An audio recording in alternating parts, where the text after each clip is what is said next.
ofreciendo sacrificios a sus dioses, al igual que hace 4000 años.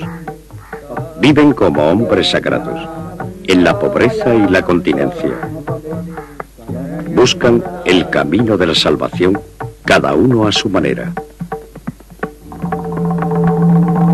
Han elegido el duro camino de la penitencia y mortifican su cuerpo. Consagran su vida al dios de los ascetas, a Shiva, creador y destructor, cuya continua danza sostiene el mundo.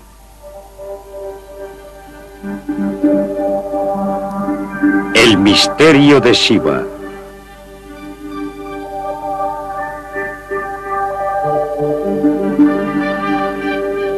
Los hombres sagrados de la India.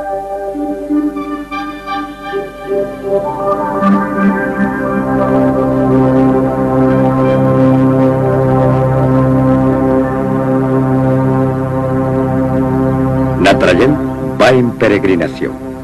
Es un sadhu, asceta sagrado y peregrino. Son miles los que, como él, caminan a través de la India, de norte a sur y de este a oeste. Se dirigen hacia lugares y templos sagrados. Cumplen las leyes del hinduismo. Su fe les exige pobreza y continencia en la última etapa de su vida. En el templo, los fieles se acercan a su Dios. Aquí se desvanecen los límites entre lo terrenal y lo divino.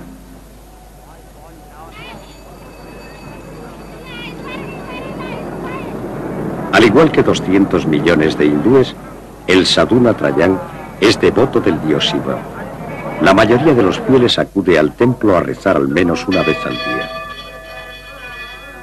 Los sadhus viven en la pobreza, pues no poseen más que lo que llevan encima. Todo el que toma también tiene que dar.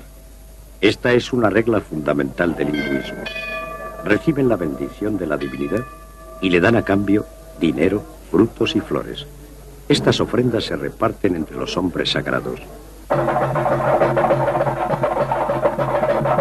El otro aspecto de esta religión se nos presenta así, con violentos bailes rituales siguiendo las antiguas tradiciones. Éxtasis religioso que para nosotros los europeos no es fácil comprender.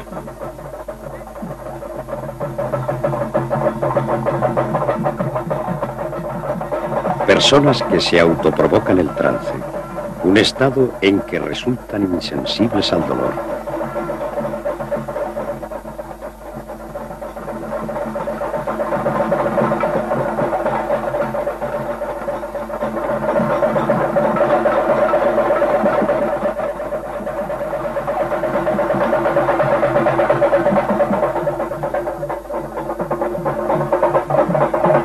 ¿Es esta una nueva forma de culto o una locura religiosa? ¿Qué conduce a estas personas a soportar una penitencia tan dura?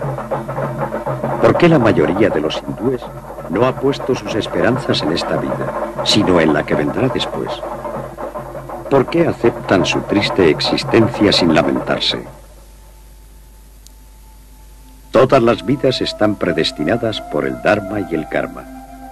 El karma es el fruto de las propias acciones, a las que nadie puede sustraerse. El dharma es la rectitud, el deber y la moral. De ambos depende la vida posterior. Después de la muerte, el alma debe reencarnarse en sucesivos cuerpos hasta que, limpia y libre de cualquier deseo, alcanza al fin la salvación. Cada hindú nace dentro de una determinada casta. Se trata de un orden social de reglas muy rígidas. Peregrinos brahmanes en Benares, la ciudad sagrada situada a orillas del Ganges. Para ellos, que pertenecen a la casta superior, la vida también es un estado transitorio. Buscan la salvación, pues la salvación es independiente de que pertenezcan a una casta determinada. Bendicen alimentos y flores. Son ofrendas al río sagrado. Al menos una vez en la vida, los brahmanes deben hacer una ofrenda al Ganges. Aquí se fabrica combustible a partir del excremento de las vacas. Un trabajo para mujeres y niños de castas inferiores. La mujer puede acceder a una casta superior por medio del matrimonio. Sin embargo, la muerte es la única posibilidad que tiene el hombre de traspasar las fronteras sociales. La única esperanza que le queda es reencarnarse en una vida mejor, así como el deseo de terminar pronto el ciclo de reencarnaciones. Narayan ha decidido tomar en esta vida una parte más activa que otros para conseguir la salvación. Hace 30 años, tras la muerte de su mujer, vistió la túnica naranja de los ascetas. Desde entonces ya no puede poseer nada, ni siquiera una casa. Solo debe comer una vez al día y ha de guardar castidad. Otros le proporcionan el alimento y de vez en cuando algunas monedas. Vive en una pobreza voluntaria, una dura existencia en la última etapa de su vida para este antiguo ebanista de la casta de los artesanos. La ley universal hindú divide cada vida en 4 etapas. En la primera, el joven aprende de su gurú. En la segunda, se casa, funda una familia y cumple sus deberes con la sociedad. El hombre solo puede dedicarse a su salvación cuando los hijos están criados y la familia bien atendida.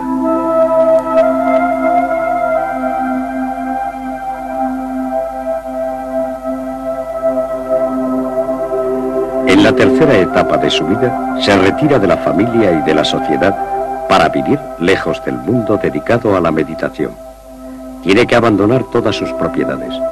Es la preparación para la cuarta etapa, la vida de un asceta peregrino, de un santo. Viviendo así, hará que disminuya el número de reencarnaciones. No son muchos los hindúes llamados a seguir este camino. Es posible empezar a prepararse desde joven. En primer lugar, se debe aprender a dominar el cuerpo.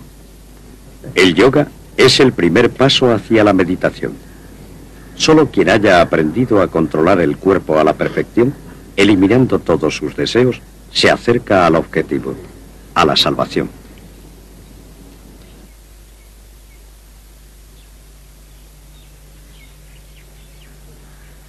Muchos ascetas consiguen dominar las más complicadas posturas de yoga, que a veces se relacionan con antiguas leyendas. Una de esas leyendas es la de Hanuman, el mítico dios mono. Hanuman poseía poderes sobrehumanos. Era capaz de arrancar los árboles de cuajo, volar e incluso transportar una montaña hasta Ceilán. Esta leyenda sigue viva en el mito y se ha convertido en una forma de penitencia. El asceta levanta una piedra de más de 50 kilos con el pene, un sagrado acto de fuerza en honor del dios mono.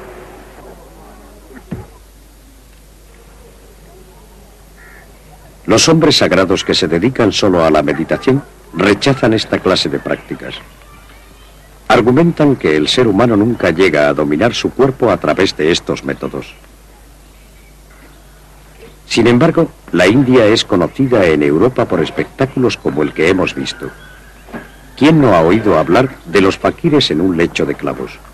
El lecho de clavos rememora al héroe Bhisma, que cayó del carro en el que se encontraba al ser alcanzado por centenares de flechas. Pero las flechas frenaron la caída formando un lecho con sus puntas.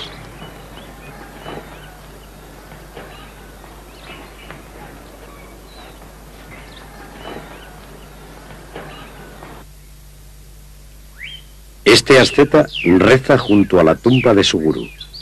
Ha hecho una promesa: seguir de pie hasta que su difunto maestro le ordene en sueños que abandone este ejercicio.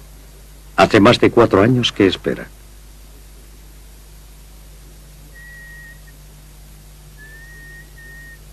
Desde entonces nunca se ha acostado, ni siquiera por las noches. Para reposar se apoya en un columpio.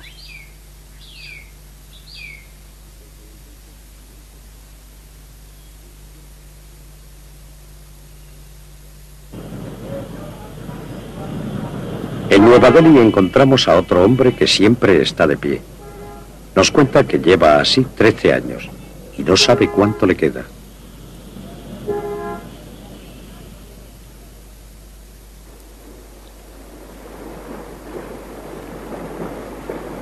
Algunos se sostienen sobre una pierna y pasan así días enteros. Permanecer inmóvil como un árbol en cuyas ramas anidan los pájaros. Así se describe este ejercicio en los antiguos textos. Un documento de piedra de más de 1200 años da fe de la tradición con que cuentan en la India los hombres que siempre están de pie. Pero también nos demuestra que no siempre se les ha tomado en serio, pues aquí podemos ver cómo un gato los imita, mientras los ratones toman al gato por un santo.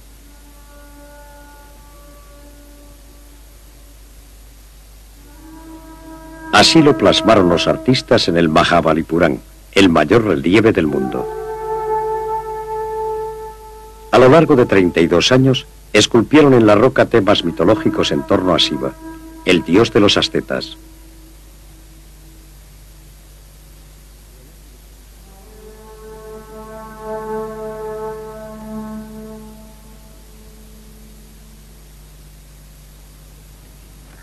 A veces, el camino de la salvación resulta ser solo un espectáculo y una fuente de ingresos. Este hombre se tumba sobre su lecho de espinas solo cuando alguien paga. Su padre y su abuelo ya obtuvieron pingües beneficios con este trabajo.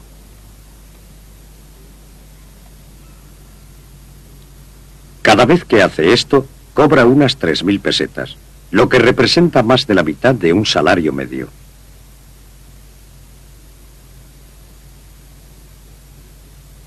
India, país que propicia la magia, el malabarismo y el ocultismo, ha generado también, además de grandes santos con poderes sobrenaturales, embaucadores y farsantes.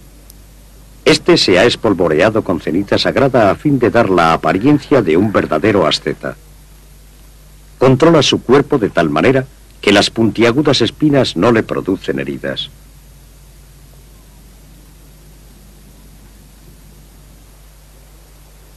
Mustafa el mago regurgita una bola de piedra.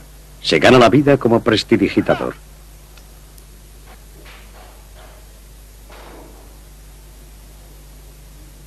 Hassan es capaz de alojar en su garganta más de 50 clavos y expulsarlos durante la función. Un espectáculo que no intenta aparentar nada sagrado.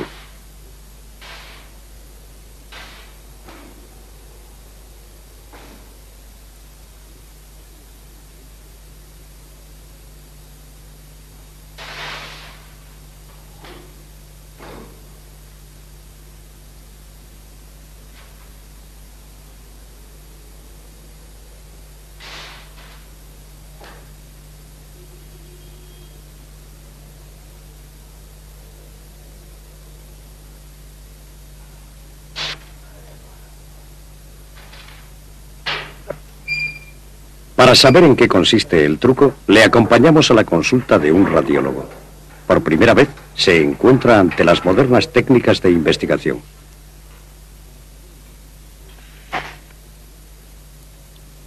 La radiografía no deja lugar a dudas. Hassan tiene los clavos alojados en la garganta.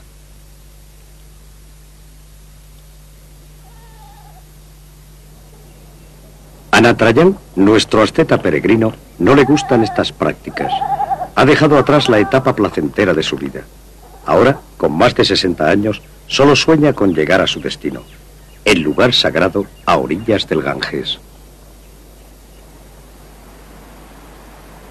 En ningún lugar de la India es posible apreciar con tanta claridad el deseo de salvación como en las orillas de este río, adorado como Ganga, la diosa de la castidad. Según la leyenda, el río nació en el cielo y fluyó desde la cabellera de Shiva hasta la sedienta tierra a fin de dar vida y purificar a los muertos. En realidad, el Ganges tiene su origen en las estribaciones del Himalaya. Al unirse los dos ríos que lo forman, cobra su extraordinaria importancia para los fieles. Muchos hindúes vienen a morir a la ciudad sagrada de Benares. Los cantos rituales acompañan a los muertos en su último viaje. Antes de la incineración, el último baño en el río. Un baño que limpia de todos los pecados. Aquí, las hogueras no se apagan. Una vida se ha cumplido. Los dioses decidirán si el alma debe reencarnarse en otro cuerpo o si ya ha alcanzado la salvación. Las cenizas de los muertos son entregadas al río. Al final, todos los cuerpos se desintegran en los elementos que los componen. El fuego y el agua los purifican. Otro de los motivos por lo que los peregrinos acuden a Benarés es porque todos deben visitar esta ciudad al menos una vez en la vida. Beber el agua sagrada del Ganges purifica el cuerpo y limpia los pecados.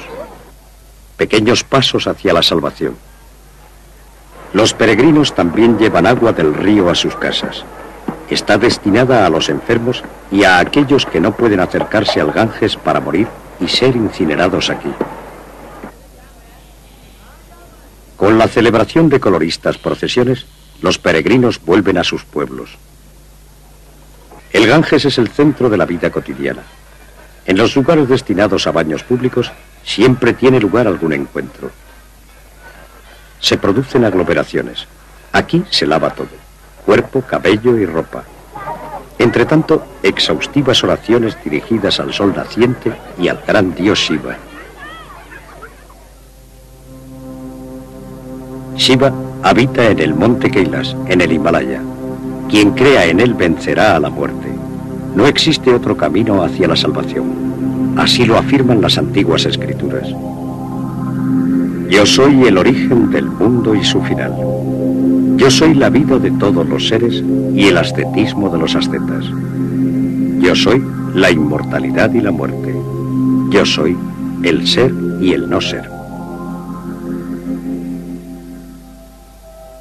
En honor de este dios se han levantado templos gigantescos.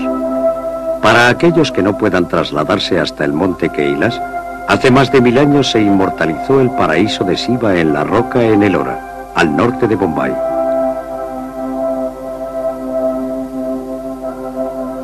Para poder tallar el templo en una sola pieza, como una escultura, fue preciso extraer de la montaña más de 200.000 toneladas de piedra.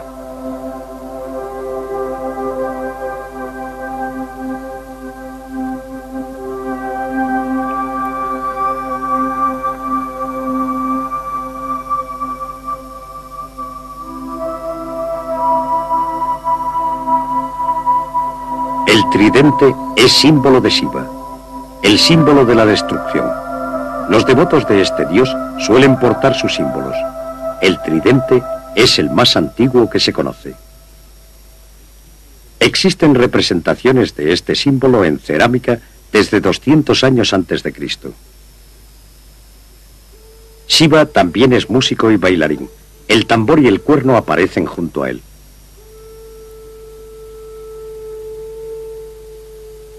Hacer sonar el cuerno es una costumbre muy habitual entre los seguidores de Shiva, al igual que en las representaciones en piedra de cientos de años de antigüedad.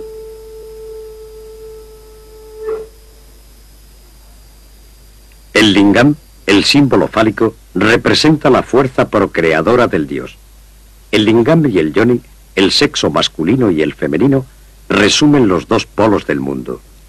Aquí se cierra el círculo de la creación.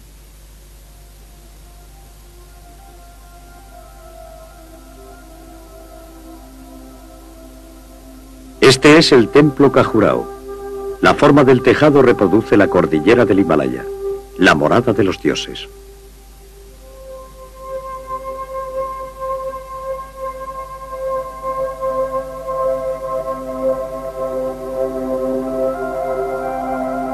En la fachada se muestra una temática erótica, voluptuosidades divinas, un símbolo de la fertilidad y la vida en la tierra. Solo el que aprende a superar sus deseos físicos puede salvarse de la cadena de reencarnaciones.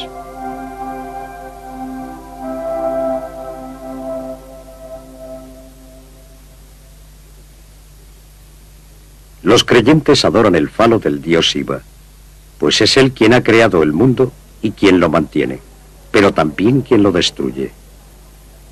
Le ofrecen flores y agua sagrada. Le piden fecundidad, una numerosa prole, pues por medio de los descendientes es posible alcanzar la inmortalidad.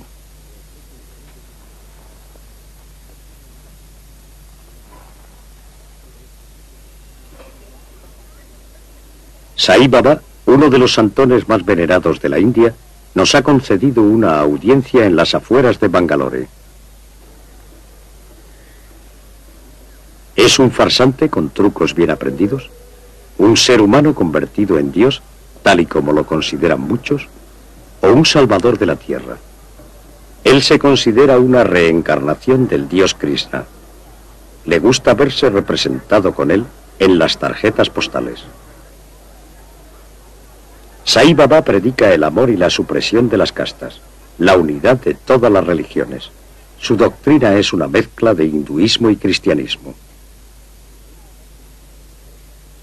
Tiene millones de seguidores en todo el mundo. Todos esperan poder acercarse a Sai Baba para hacerle llegar una carta con sus peticiones. Se dice que este hombre de 62 años posee poderes sobrenaturales. Puede curar, predecir el futuro o hacer aparecer objetos de la nada. Permitió que filmáramos la materialización de Vibhuti, la ceniza sagrada. Un suave movimiento de la mano y cae la ceniza. ¿De dónde ha salido este polvo blanco? Muchos científicos han querido examinar a Sai Baba en laboratorio, pero él se ha negado siempre. Afirma que sus poderes están solo al servicio de sus seguidores. Vemos de nuevo, ahora a cámara lenta, el proceso de materialización. Hasta el momento nadie ha podido demostrar que se trate de un truco.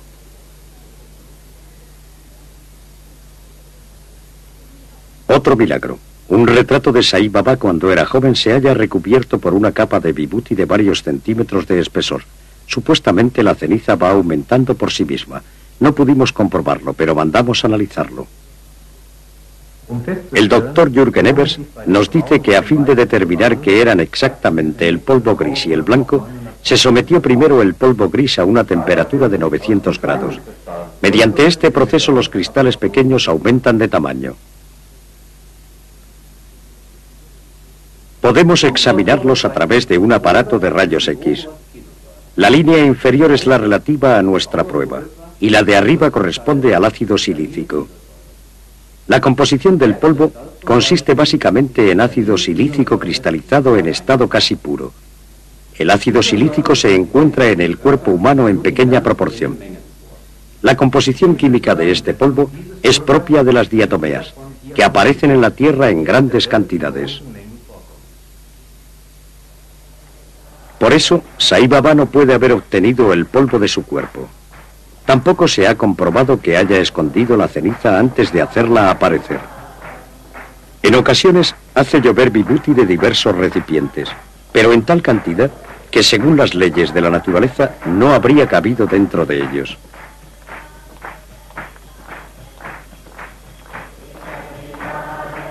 Suele decir que las cosas aparecen cuando piensa en ellas. Dulces, alimentos o joyas. Dicen que puede hacer que se materialice cualquier cosa.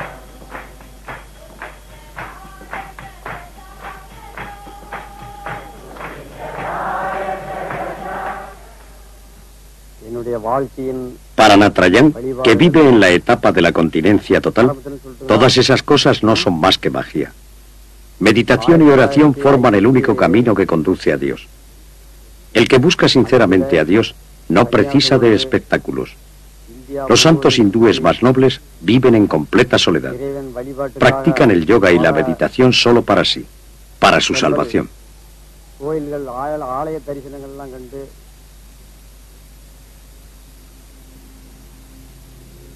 Hemos buscado a estos eremitas por toda la India, pero es difícil dar con ellos. Viven muy alejados de la civilización. Ningún extraño puede llegar fácilmente hasta ellos. Encontramos a uno en el Himalaya, poco antes de llegar a la frontera con el Tíbet.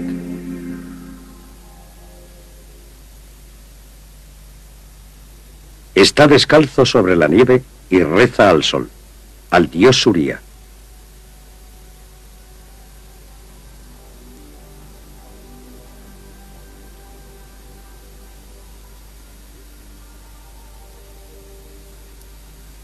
La adoración a las fuerzas de la naturaleza forma parte de los cultos más antiguos de la India.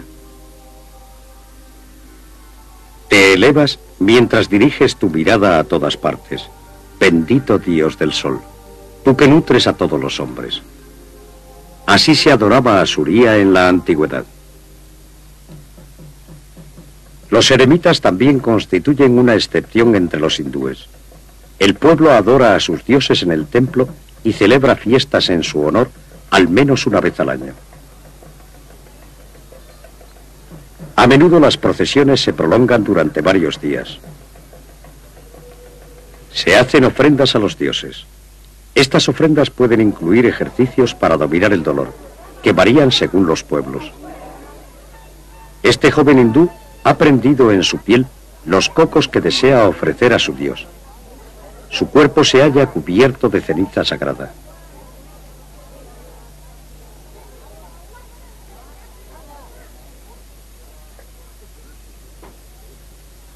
Además, se mortifica atravesándose la lengua con una especie de alfiler. No sangra porque ha masticado un poco de betel, suave estupefaciente de los hindúes. En agradecimiento por su sacrificio, el sacerdote le ofrece luz y ceniza, iluminación y purificación.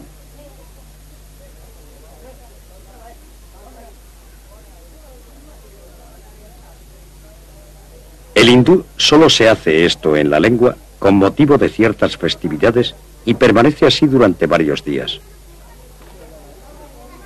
Aquí podemos ver cómo se atraviesa la lengua.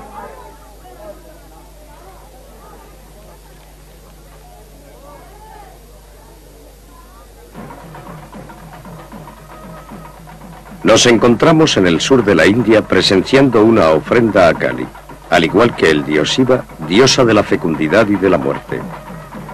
Al iniciarse la ceremonia, la oculta imagen de la divinidad es transportada alrededor del santuario.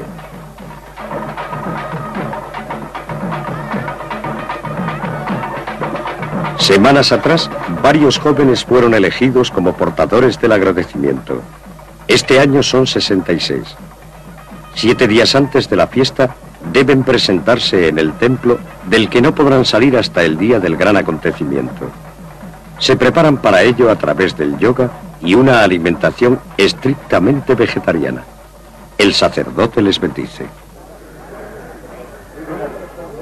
Son maquillados con un ritual que dura varias horas.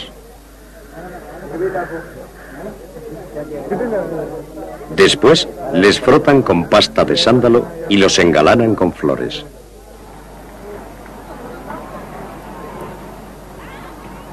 Cuando oscurece, tiene lugar la ceremonia de la ofrenda a Kali.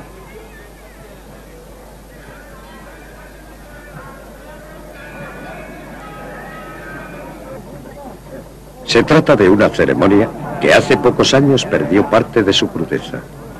Ahora solo se pincha la espalda de los jóvenes durante un instante. Antes, los jóvenes debían permanecer colgados de estos ganchos que penetraban piernas y espalda. 3 correas mantenían el cuerpo. Los padres ponían a sus hijos en brazos de estos hombres flotantes. Así agradecían a Kali todos sus favores. Los que así se ofrecen a Kali no sangran ni muestran señales de dolor. En la India moderna estas prácticas no están bien vistas. Se ha pensado incluso en prohibirlas mediante una ley. Por eso, los elegidos son atados en el templo solo con cuerdas.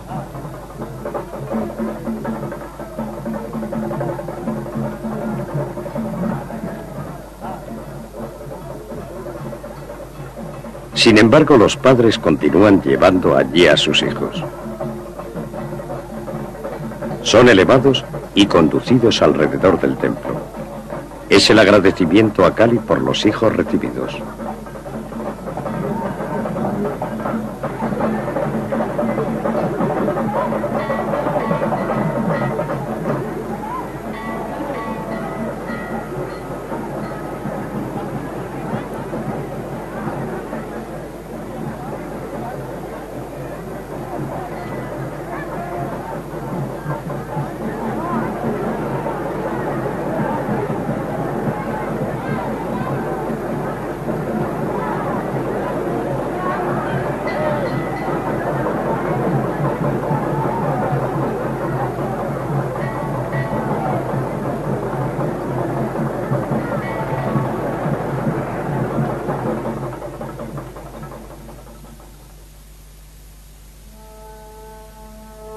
fortaleza de Agra es una de las construcciones más impresionantes de la época islámica de la India.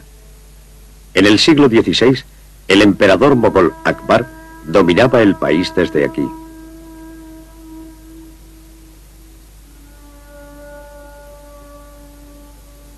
Agra cobró fama gracias al mausoleo que uno de los descendientes de Akbar hizo construir para su esposa y que se ha convertido en una joya, el Taj Mahal. Durante siglos, los emperadores mogoles intentaron sin éxito conseguir la hegemonía del Islam sobre el hinduismo. Por el contrario, algunas prácticas esenciales del hinduismo se filtraron en la doctrina del profeta. De ahí que en la India existan también faquires islámicos, los llamados sufíes. Realizan sus prácticas solo en determinadas festividades y después de un ayuno de varias semanas. Fueron precisos varios meses de negociaciones antes de que se nos permitiera filmar la ceremonia. Lo consintieron solo en un día determinado que fijó su maestro. Lo consideraron un acto religioso, por lo que no aceptaron percibir dinero por ello. Después de preparar cuidadosamente sus agujas, comienza la danza hasta sumirse en un estado de trance. Bajo la supervisión del maestro, alcanzan un estado en que no sienten dolor.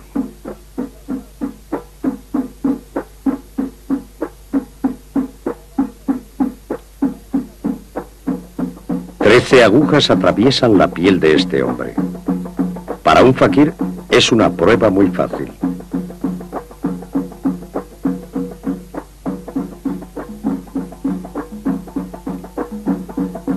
La música le ha llevado a un alto grado de concentración, tal y como su religión aconseja. Haz caminar tu mente a través de las letras de la palabra Alá y así descansarás en completa felicidad en el brillante aro de la última letra. De este modo, despojados de toda sensación física, se funden con el contenido de su libro sagrado.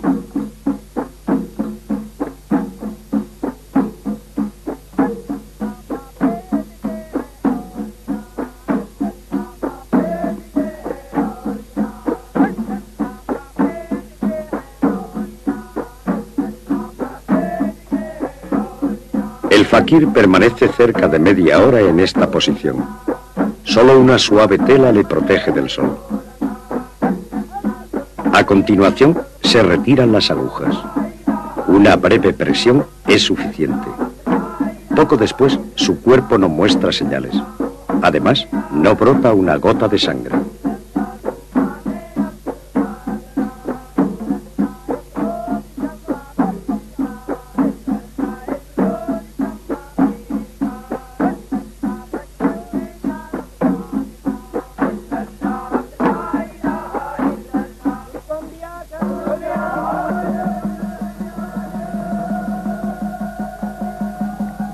Fuerza, concentración y fe han de ser muy fuertes para conseguir algo que escapa a los conocimientos médicos. Solo un fakir experimentado puede realizar tales hazañas.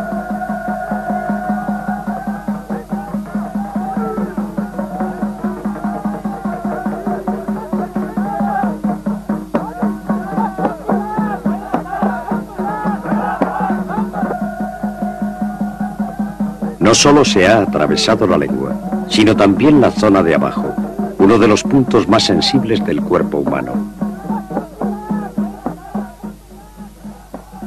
Aún resulta más sorprendente que no brote ni una gota de sangre. Esta zona debería sangrar abundantemente.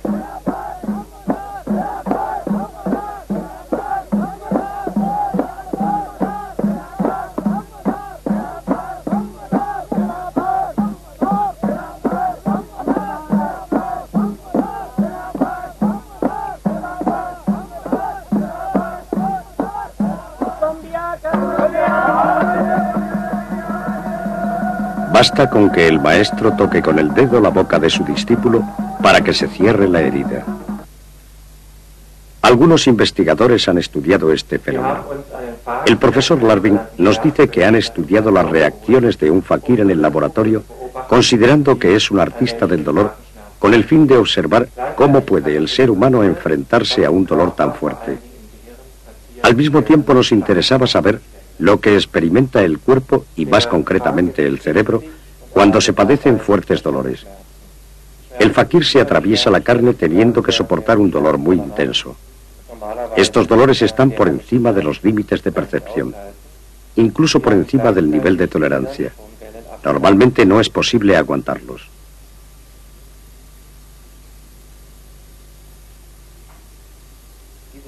Se comprueban las ondas cerebrales. Esas ondas indican que el fakir alcanza el estado de trance solo durante un breve momento, justo en el instante en que tiene que controlar el dolor. Esta es la imagen de las ondas cerebrales de un fakir. En los momentos de dolor, una parte del cerebro está en estado de reposo, otras en estado de alerta. El fakir puede superar el dolor con éxito gracias a las partes del cerebro que permanecen dormidas. La perfecta superación del dolor. Al principio parece que el maestro de la orden se limitará a seguir el ejemplo de su discípulo atravesándose la lengua. Pero, ¿por qué le sujetan el cuello con estas telas de colores? Nuestro asombro será enorme al ver que el maestro se corta un trozo de lengua y vuelve a colocárselo.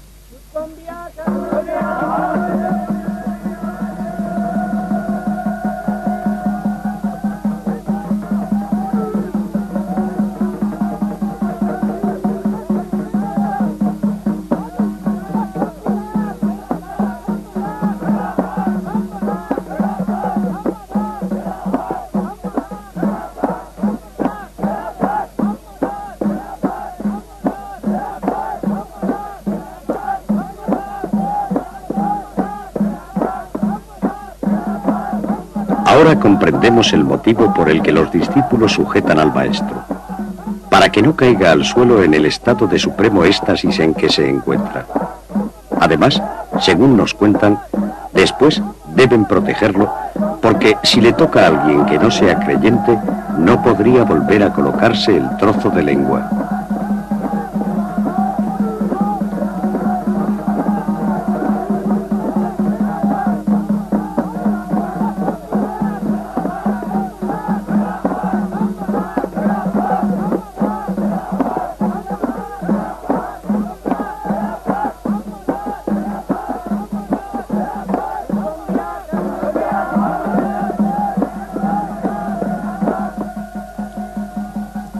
¿Se trata de un milagro o no es más que un truco? Ralentizamos las imágenes para verlo con más detalle. Primero, no cabe duda, se ha cortado un trozo de lengua. Segundo, el hecho de que el trozo aparezca como desflecado por los bordes indica que ha sido seccionado un órgano vivo. La lengua es un músculo muy irrigado. Por eso, después del corte, pierde la forma sobre todo en el centro, retrayéndose más por esa zona que por los bordes. Tercero, tampoco aquí hemos podido apreciar que se haya derramado ni una sola gota de sangre.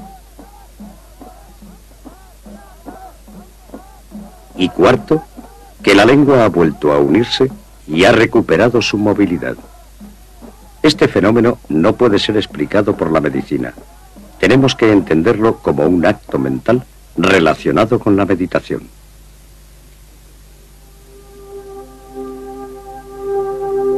Una perfección a la que aspiran los hindúes en su esfuerzo de toda una vida por acercarse a la salvación. Solo en un país en el que millones de personas sufren hambre y necesidades, la fe en la salvación puede fascinar en esta medida y alcanzar formas tan extremas.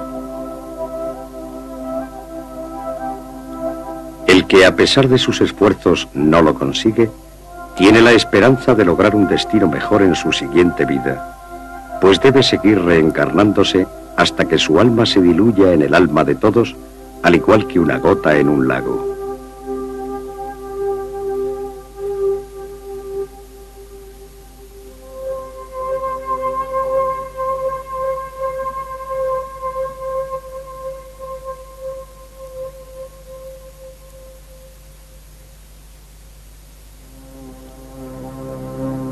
Una leyenda nos habla del tiempo infinito que esto puede tardar.